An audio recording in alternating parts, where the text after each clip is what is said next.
সুবহানাহু ওয়া তাআলা আমাদেরকে এই পৃথিবীতে পাঠাইছেন তার মাত্র কেবলমাত্র ইবাদত বন্দেগী করার জন্য। ইন্নী জাইলুন ফিল আরদি খলিফা, পৃথিবীতে নেতৃত্ব দেওয়ার জন্য তোমাকে সৃষ্টি করা হয়েছে, তোমাকে পাঠানো হয়েছে। মহান আল্লাহ সুবহানাহু ওয়া তাআলা রূহ জগতে সকলকে উপস্থিতি করে বলেছিলেন আলাস্তু বিরাব্বিকুম। সকল মানুষের রূহ সেদিন উত্তর দিয়েছিল ক্বালু বালা। সুবহানাল্লাহ বলেন, আমি কি তোমাদের রব নই? আমি কি তোমাদের প্রতিপালক নই? আমি কি তোমাদের আইনদাতা নই, বিধানদাতা নই? সকল মানুষ উত্তর দিয়েছিল অবশ্যই আপনি আমাদের রব, আমাদের প্রতিপালক, আপনি আমাদের আইনদাতা, আপনি আমাদের বিধানদাতা। আল্লাহ তাআলা বললেন জমিনে যা কি করবা? সকল মানুষ সেদিন উত্তর দিয়েছিল তোমার হুকুম অনুসারে জীবন পরিচালনা করব, তোমার হুকুম অনুসারে সমাজ ব্যবস্থা পরিচালনা করব, তোমার হুকুম অনুসারে অর্থনৈতিক, সামাজিক, রাষ্ট্র, রাজনৈতিক, অর্থনৈতিক, আন্তর্জাতিক সকল ক্ষেত্রে তোমার হুকুমকে বাস্তবায়ন করব। চিল্লা বলেন সুবহানাল্লাহ। এই প্রতিশ্রুতি আমরা দিয়েছিলাম। তার আলোকে আল্লাহ তাআলা জমিনে আদম আলাইহিস সালাতু ওয়াস সালামকে পাঠিয়ে দিলেন। পাঠানোর পূর্বে আদম আলাইহিস সালাতু ওয়াস সালাম দুনিয়াতে এসে ভীত সন্ত্রস্ত হয়ে পড়লেন যে আমি দুনিয়াতে আসলাম আর সেখানে যা আল্লাহ আমরা কি করব কিছু তো বুঝলাম না। হতাশা হয়ে গেলেন। মহান আল্লাহ রাব্বুল আলামিন হতাশা দূর করার জন্য সূরাতুল বাকারার 38 নম্বর আয়াতে ঘোষণা দিলেন কুল নাহবিতু মিনহা জামিআন ফাইম্মা ইয়াতিয়ান্নাকুম মিন্নী হুদান ফামান তাবিআ হুদায়া ফালা খাউফুন আলাইহিম ওয়ালা হুম ইয়াহজানুন। আল্লাহু আকবার বলেন। আপনারা কি মরা মানুষ না জীবিত মানুষ? আল্লাহর কথা শোনার সঙ্গে সঙ্গে তাকবীর দিবেন, স্লোগান দিবেন, সুবহানাল্লাহ, আল্লাহু আকবার বলবেন।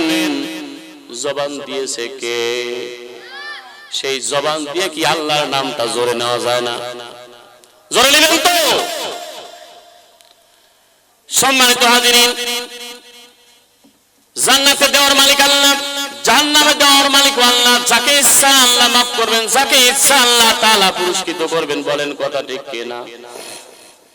কিন্তু আমার আল্লাহ তাআলা বলতেছেন ওটা আমার ইচ্ছা, কিন্তু আমি যে সিলেবাস দিলাম ওই সিলেবাস অনুসারে তুমি যদি জীবন পরিচালনা করো তাহলে অবশ্যই তুমি জান্নাতে যাবে। সুবহানাল্লাহ। সিলেবাস অনুসারে যদি আপনি চলেন, আল্লাহর হুকুম হাকাম বিধিবিধান যদি আপনি পালন করেন, আপনাকে দোজখে যাওয়ার সম্ভাবনা আছে।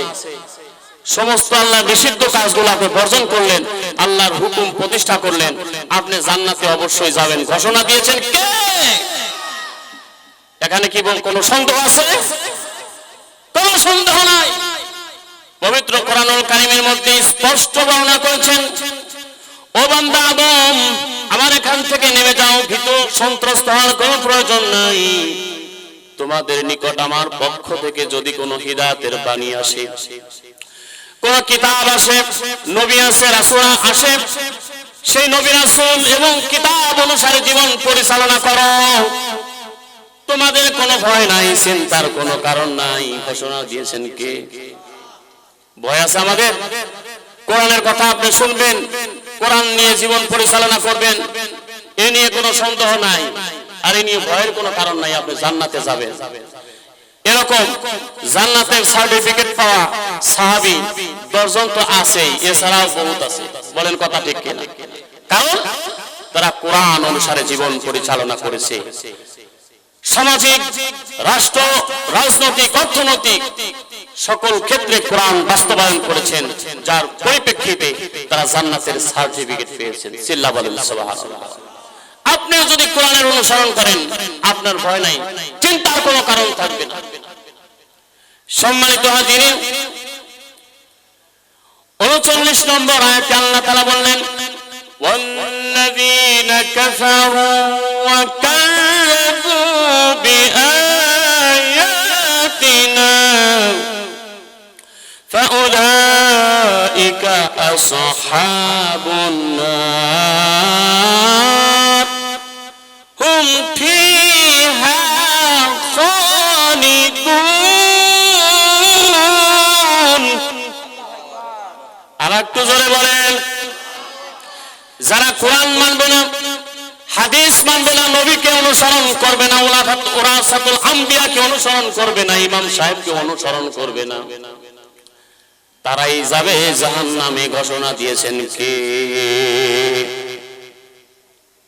প্রত্যেক ব্যক্তিকে জান্নাতে যাওয়ার আগে আল্লাহ রাব্বুল আলামিন বলবেন তুমি কোন নেতার অনুসরণ করেছিলে, কোন ইমামের অনুসরণ করেছিলে, সেই ইমামের সাথে তুমি জান্নাতে যাও। আপনি একা একা মাতব্বরি করে চলে জান্নাতে যেতে ঘোষণা দিয়েছেন কে?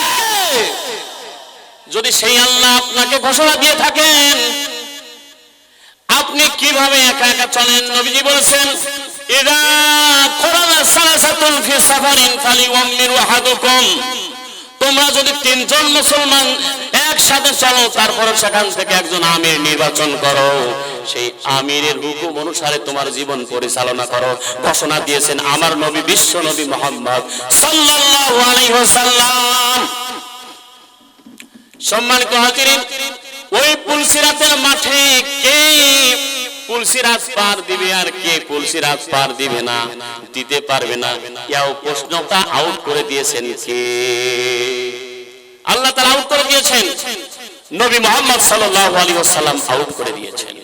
তাহলে আপনার হতাশা আর প্রয়োজন আছে? প্রয়োজন তো আমি দেখি না। সে আমলগুলো করেন, আপনি জান্নাতে যেতে পারবেন, পুলসিরাত পারে দিতে পারবেন। এখানে হতাশার কিছু নাই, ভীত স্তম্ভ হওয়ার কিছু নাই। আমার নবী এটা সাক্ষ্য দিয়েছেন। নবীর কথা মিথ্যা হতে পারে? নবীজি বলেছেন 11 শ্রেণীর লোক, কয় শ্রেণীর লোক জান্নাতের ওই পুলসিরাত পাড়ি দিতে পারবে? 11 শ্রেণীর লোক। একবার শুনেন কারা ওই দলের মধ্যে আমি আছি, আপনি আছেন, একটু দেখেন। বলা হবে যারা নিয়মিত জামাতের সাথে নামাজ আদায় করবে। আল্লাহ ঘোষণা দিয়েছেন ওর কাউমা রাকিন, তোমরা রুকুকারীদের সাথে রুকু করো, সিজদাকারীদের সঙ্গে সিজদা করো। তুমি যখন নিয়মিত জামাতের সাথে নামাজ আদায় করবে, আল্লাহ তাআলা ঘোষণা দিয়েছেন পুলসিরাতের মাঠ সে তাড়াতাড়ি বিদ্যুৎ গতিতে পার হয়ে যেতে পারবে। আল্লাহ বলেন সুবহানাল্লাহ। এখন প্রশ্ন হলো আপনার কাছে আমার, আপনি কি জামাতের সাথে নিয়মিত আদায় করেন? তাহলে কি পুলসিরাত পাড়ি দিতে পারবেন? আপনারা এখন অ্যানসার নিয়ে যান। পরকালীন অ্যানসার দুনিয়াতেই আল্লাহ তাআলা উত্তর দিয়েছেন। যদি আপনি জামাতের সাথে নামাজ আদায় করেন, আল্লাহ রাব্বুল আলামিন 5টা পুরস্কার আপনাকে দিবেন। কয়টা পুরস্কার? 1 নাম্বার পুরস্কার, আপনার চেহারা কখনো বিকৃত হবে না, উজ্জ্বল হবে, সুন্দর হবে।